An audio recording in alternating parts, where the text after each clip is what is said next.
ça fait un peu plus de 2 ans que je travaille sur la question du lobby porcin et oui, c'est pas fini.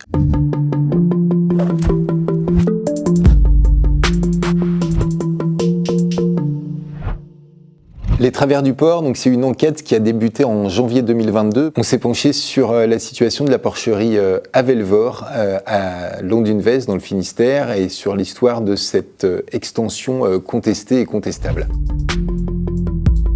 C'est ma rencontre avec Inès Léraud qui, elle, venait de travailler sur la question des algues vertes. Et moi, j'avais très envie de me pencher sur le lobby porcin, d'abord pour une histoire familiale, parce que c'était le métier de mon père. Une histoire assez classique en Bretagne, hein, d'une porcherie en conventionnel qui fait faillite. J'ai effectivement découvert que c'était un système qui détruisait l'humain avant de savoir que ça détruisait la nature.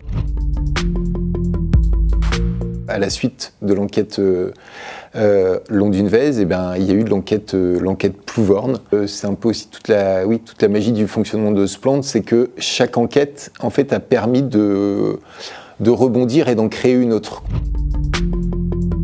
Ça représente sans doute pas loin d'une centaine de personnes qu'on a pu interviewer.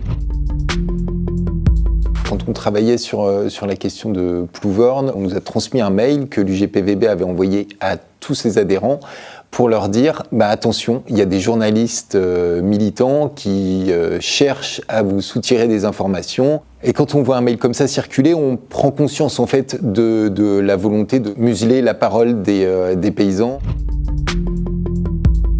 Vraiment sur ces questions-là, moi je trouve que les personnes qui ont vraiment du mérite, c'est toutes ces personnes qui sont lanceurs et lanceuses d'alerte.